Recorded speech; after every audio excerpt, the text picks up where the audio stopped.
Hi, welcome to my channel, dear. 1. Setup: the relationship that once was. Growing up, my sister and I were inseparable. Just 1 year apart, we shared everything from clothes to secrets. We'd stay up late whispering about our dreams, make plans about traveling the world together, and promise that no matter what, we'd never grow apart.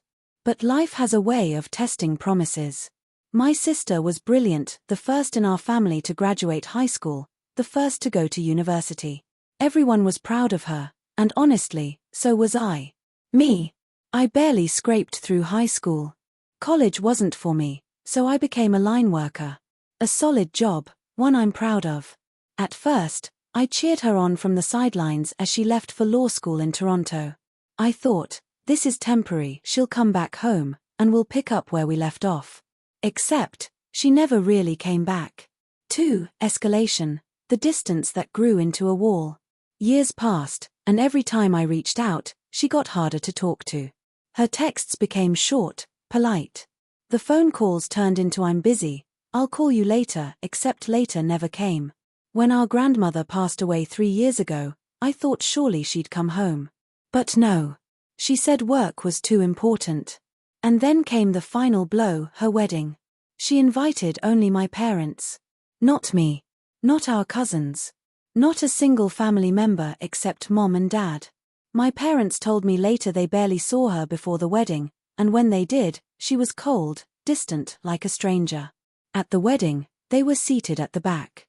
They weren't mentioned in any speeches. And the worst part? She told everyone that Mom and Dad were her only living family. She acted like I didn't exist. She even lied about what our parents did for a living, as if being a healthcare aide and a roofer wasn't good enough for her new high society life. When my parents came back from New York, they were heartbroken. I was furious. 3. The breaking point. Fast forward to a few months ago, I got engaged. It was the happiest moment of my life. Despite everything, a part of me hoped this would bring my sister back. Maybe she'd see this as an opportunity to reconnect. So I called her and told her the good news. Her response: "Oh, I won't be able to make it. Work is too busy."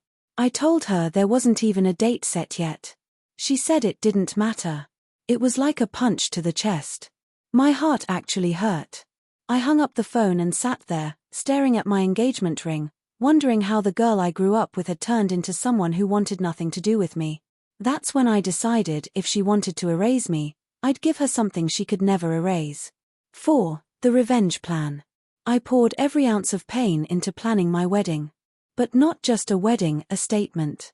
I made sure every detail reflected the family and friends who were there for me. My parents were honored guests, front row seats, special mentions in every speech. I made them the stars of the day. And then came the pièce de résistance, the maid of honor. I chose my best friend, someone who had been there for me through every heartbreak. In my speech, I told the story of how my chosen sister stepped up when my biological sister stepped away. It was heartfelt. It was raw. And yes, it was a message. But the real kicker: I sent my sister a beautifully designed wedding invitation. Not to invite her, but to let her know exactly what she was missing. On the back of the invite, I added a photo of me, my fiancé, and my parents, all smiling, all happy. The caption read, "This is what family looks like." I sent it express mail to her office in New York. Climactic revenge payoff, 1 to 2 minutes. A week later, she called. Her voice was shaky, almost angry. "Was that necessary?" she asked. I told her, "Yes. Because this is the last time you get to hurt me. You chose to erase me from your life, now I'm erasing you from mine." And then I hung up. For the first time in years, I felt free. Reflective wrap-up, 15 to 20 seconds. Sometimes revenge isn't about being cruel, it's about reclaiming your power.